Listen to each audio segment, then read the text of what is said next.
Assalamualaikum warahmatullahi wabarakatuh.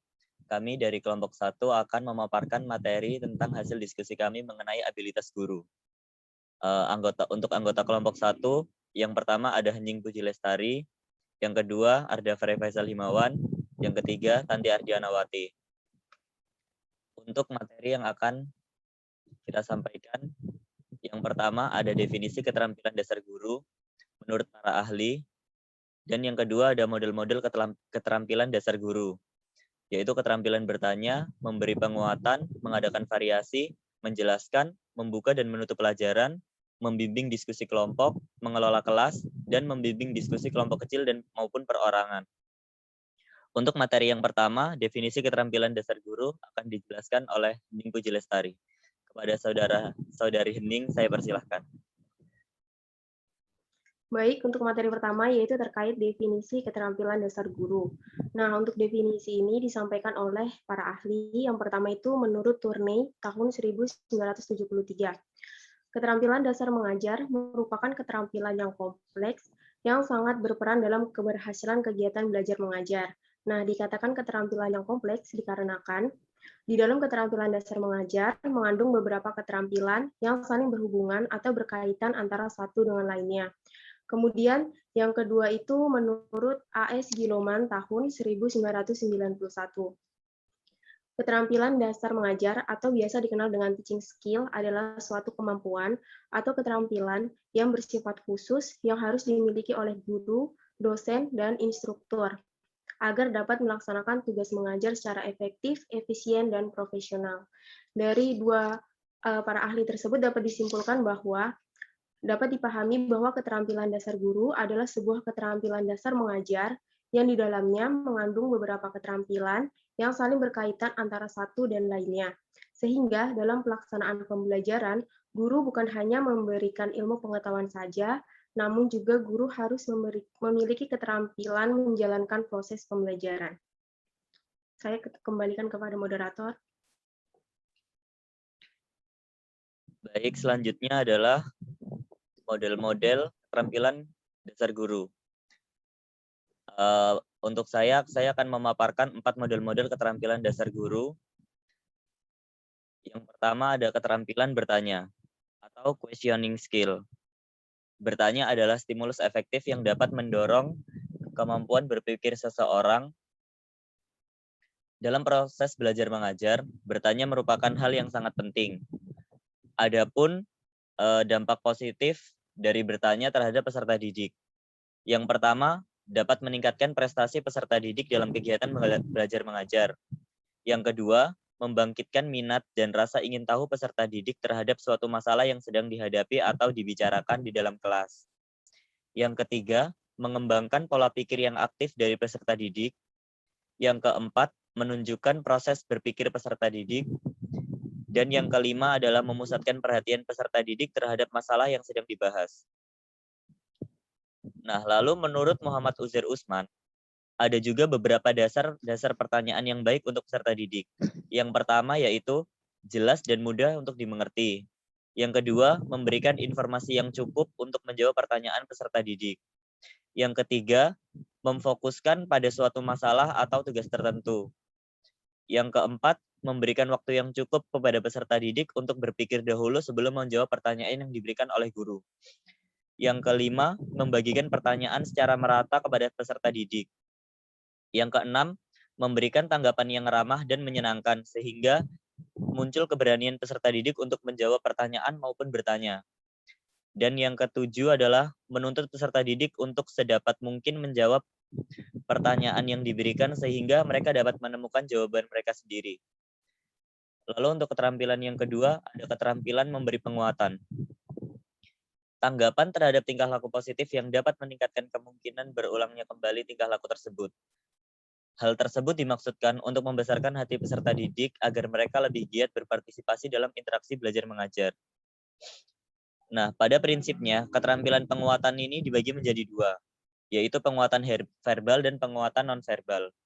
Untuk penguatan verbal sendiri, dapat diungkapkan atau diutarakan melalui kata-kata, pujian, penghargaan, persetujuan, dan lain sebagainya.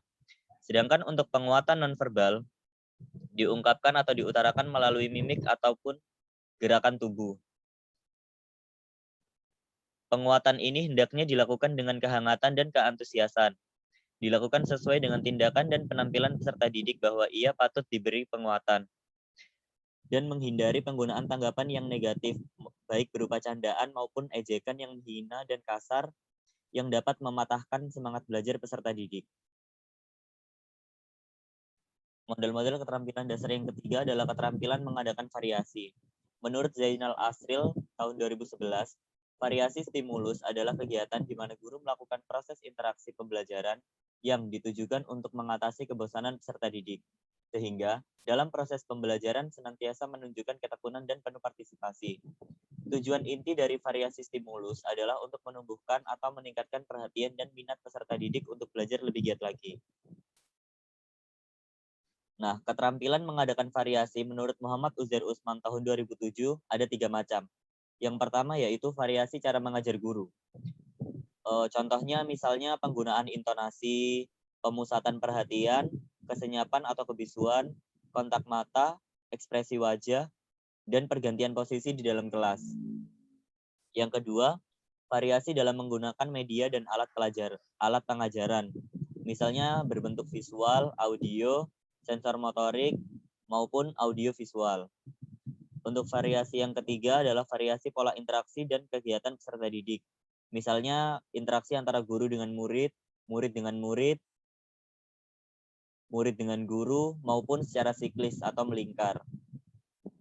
Selanjutnya, keterampilan yang keempat adalah keterampilan menjelaskan. Menurut Zainul Asril tahun 2010, keterampilan menjelaskan ialah penyajian informasi secara lisan yang dikelola secara sistematis untuk menunjukkan hubungan antara satu hal dengan yang lainnya. Penyampaian informasi yang terencana dengan baik dan disajikan dengan urutan yang sesuai merupakan ciri utama kegiatan penjelasan. T. Gilarso tahun 1986 mengemukakan bahwa komponen-komponen yang harus diperhatikan dalam keterampilan menjelaskan adalah merencanakan pesan yang akan disampaikan, lalu menggunakan contoh-contoh, memberikan penjelasan yang paling penting, dan yang keempat adalah mengajukan pertanyaan kepada peserta didik terkait materi yang sulit dipahami. Nah, tujuan akhir dari keterampilan menjelaskan adalah guru tidak hanya mengajarkan pengetahuan tentang sesuatu, tetapi sekaligus melatih peserta didik dalam proses dan teknik berpikir. Selanjutnya, model-model keterampilan dasar guru yang akan dijelaskan oleh Tanti Ardianawati. Kepada Saudari Tanti, saya persilahkan.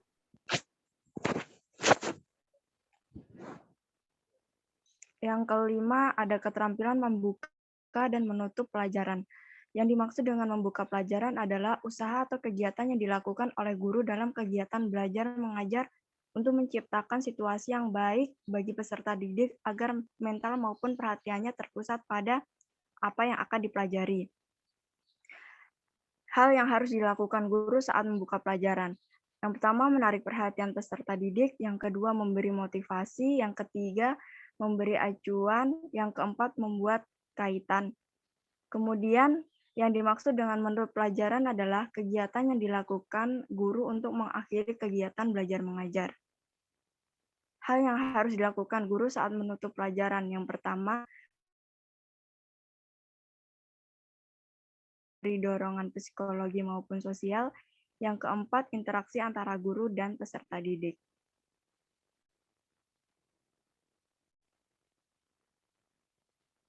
Yang keenam, ada keterampilan membimbing diskusi kelompok.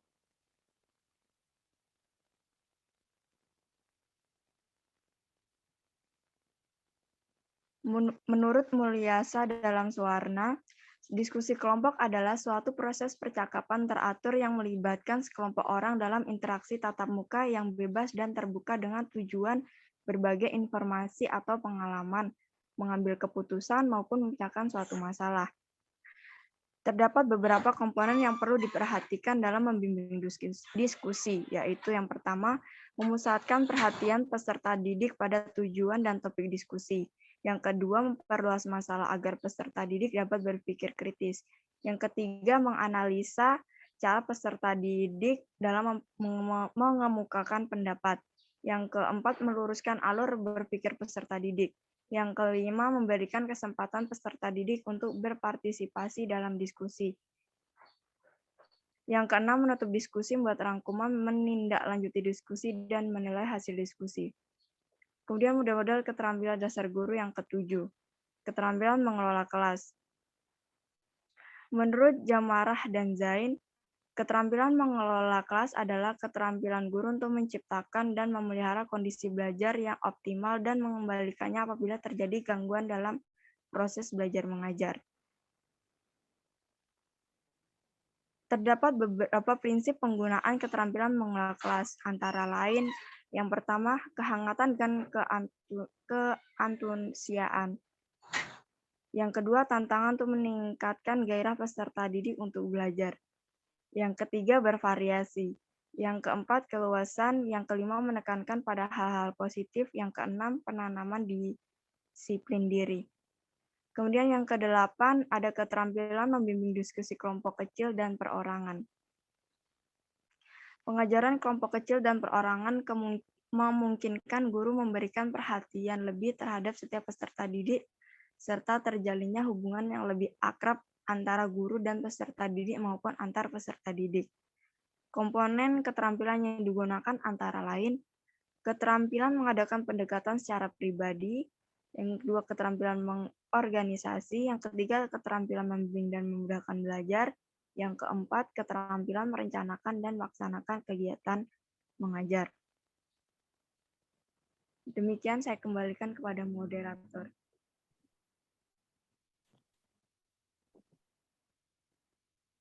Seorang guru adalah orang yang berusaha untuk mengajarkan dan menginspirasi siswanya dengan keinginan untuk belajar.